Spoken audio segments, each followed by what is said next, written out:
Kan udah saya pernah bilang, Roy, ujar Junet.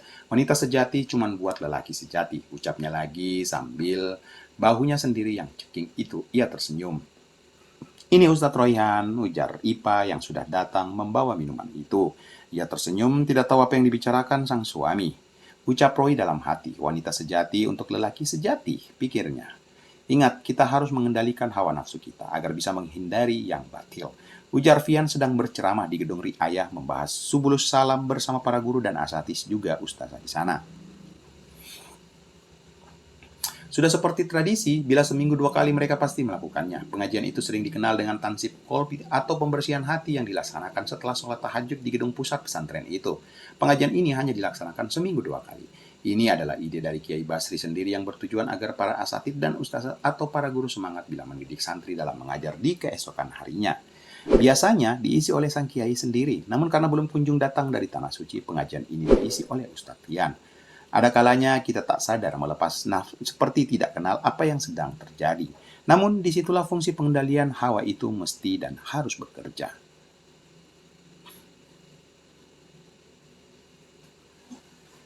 Suaranya menggema memakai pengaras suara yang terdengar sampai keluar. Acara ini memang dikhususkan untuk para guru saja, sedangkan santri masih beristirahat karena waktu menunjukkan pukul 3 pagi. Wajah para ustadz dan ustazah semua terlihat kelelahan karena acara Idul Kurban tadi pagi.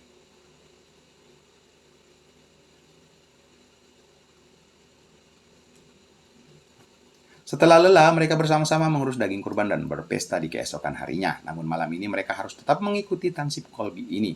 Aini sedang mengobrol kecil dengan para yang lainnya di malam menjelang pagi hari ini. Suasana awabin terasa sangat sejuk.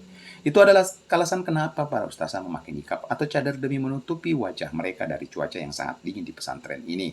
Mereka kompak dan sepakat memakai kostum itu. Apalagi ini memasuki musim panas. Amat sangat dingin cuaca malam harinya. Meski memakai jaket, mereka kompak menutup wajah mereka dengan cadar. Kitab Subulus Salam yang sangat tebal itu selalu menjadi acuan pembahasan di pengajian ini. Setelah sebelumnya mereka bertahajud bersama, mereka kompak duduk di majelis untuk mendengar tansib kolbi ini. Aini sesekali melihat ke arah Roy sambil mendengar suaminya ceramah.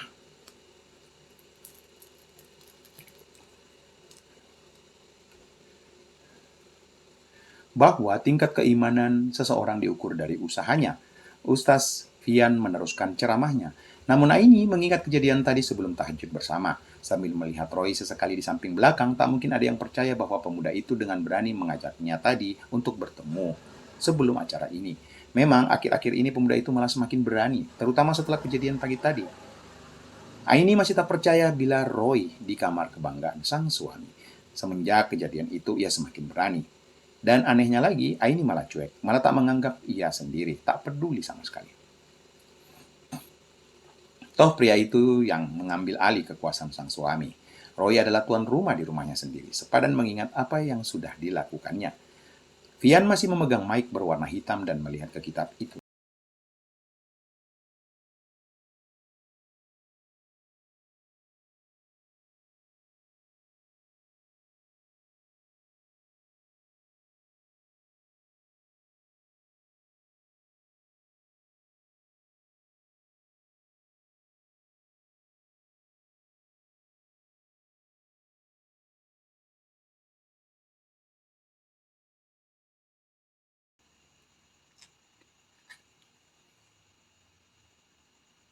Kan mudir lagi ke haji, sedikit Bali yang menyimpan kurban, Dharma menggeleng-gelengkan kepalanya, kasihan sekali pesantren itu ketika ditinggal tuannya. Malah acak-acakan, apalagi dipercayakan kepada Ustadz Fian. Ustadz Fian gak kayak Pak Kiai sih, bisa melobi banyak orang. Pesantren itu persis dengan istilah tukang kebun meninggalkan kebunnya, maka kebun tersebut acak-acakan. Tidak ada yang tahu secara profesional mengurusnya. Begitu pula nasib di pesantren itu. Makanya Pak Dharma buat penunjukan niat baik pertama Pak Dharma, sumbanglah kurban ke sini buat permulaan, ujar Roy sambil cengengesan. Dharma tersenyum, benar juga anak ini. Ia salut dengan pemuda ini. Ia juga merasa sungkan karena sudah menawarkan tempat untuknya di pesantren. Ia memang harus memulai niat baik. Niat baik untuk kembali ke pesantren itu lewat wisata guest house-nya. Saya kirim 2 ekor sapi sore ini juga. Alhamdulillah, terima kasih Pak Dharma. Terima kasih banyak. Saya kabarkan ke pihak pesantren. Ujar Roy, menggoyang tangan Pak Dharma. Salim. Sambil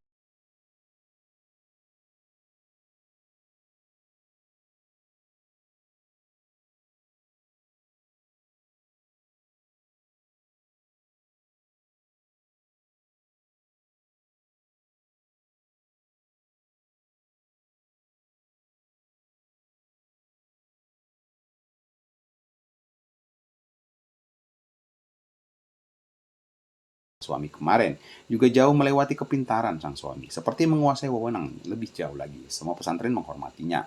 Melihatnya tak melihat suaminya lagi menjadikan Roy kepala rumah tangga sesungguhnya. Aini balik mengusap tangan Roy, tangan laki yang menggeser otoritas suaminya. Sekarang Roy ingin mengklaimnya, menjadikannya yang memakamkan ini sebagai salah satu wilayah kekuasaannya setelah ia melangkah. Antum udah sangat jauh ngelewatin suami anak. Antum mau minta diapain? Anak mau ustazah jadi kurban anak, ujar Roy pelan. Antum bandel sekali, balas ustazah. Antum boleh kurbannya sehabis it, bisiknya. Kemudian pergi meninggalkan Roy dan bilang sabar ya. Roy menahan diri sebelum it pagi itu. Selama mengikuti proses ID itu, pikiran Roy tak fokus. Pikirannya terus ke arah Aini. Kebetulan yang menjadi khotib dan imam itu adalah Ustadz Fian sendiri. Berkali-kali Roy melihat ke arah santriwati, ingin melihat di mana Aini berada. Hingga sholat Aid selesai dan sampai acara pemotongan hewan kurban. Sudah berkumpul para ustadz dan ustazah senior di sana untuk memutuskan hewan kurban mana yang akan disembelih. Hadir pula di sana Aini yang melihat Roy tersenyum pagi itu. Mereka melihat beberapa ustadz yang sudah mengasah kolok yang tajam untuk melakukan adha pagi itu. Roy beserta ustadz senior lainnya menjadi tukang jagal dadakan. Ada beberapa hewan yang memang hendak dipotong. Sekarang ada juga dipotong nanti. Namun ketika hendak memotong tak ada yang bertanya ke Ustadz Fian hewan mana dulu yang hendak dipotong. Semua bertanya kepada Roy. Roy yang mempunyai keputusan bukan Fian. Sekarang para azatis lebih memandang Roy ketimbang suaminya Aini. Aini yang melihat Roy pagi ini hanya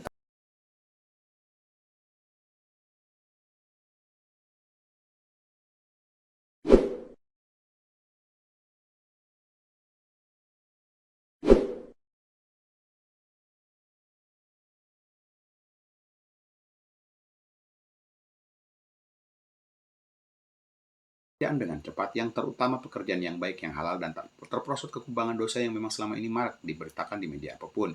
Jika di mana wanita-wanita yang berasal dari desa dan mencoba peruntungannya di kota, malah endingnya berakhir pada pekerjaan yang nenek serta adiknya mengantarkan Ana di depan rumah sambil menunggu ojek online yang siap mengantarkan Ana ke terminal. Ana, sang gadis asal dari sebuah desa terpencil di kota Sukabumi yang mempunyai cita-cita tinggi untuk merubah nasib diri dan keluarganya.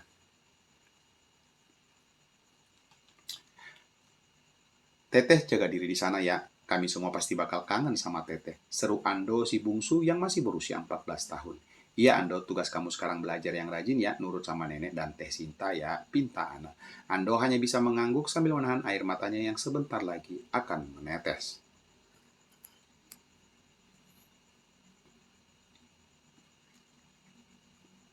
Sinta, sekarang kamu yang bertanggung jawab di sini. Ya, jaga nenek dengan Ando. Kalau ada keperluan, telepon Teteh langsung, pinta Ana. Iya Teh, singkat, padat, dan jelas jawaban dari Sinta. Sinta adalah tipikal anak yang cuek, tapi di balik cuek dan pendiamnya itu sebenarnya sangat menyayangi kakaknya. Halo ya Pak, sudah di depan ini, baik saya tunggu ya, jawab Ana saat menjawab panggilan telepon yang rupanya Bapak ojek online yang menelpon. Bandung, 12 Januari 2021. Setelah melewati beberapa kota, akhirnya Ana menginjakkan kota impiannya. Alhamdulillah sampai juga di Bandung. Seru riang Ana. Sebelum itu, Ana sudah mencari-cari kos yang murah dan fasilitas yang lumayan untuk ia inap selama ini di kota yang asing baginya. Halo, ini dengan Ibu Karina? Tanya Ana. Iya benar, ini Ana. Tanya Ibu Karina di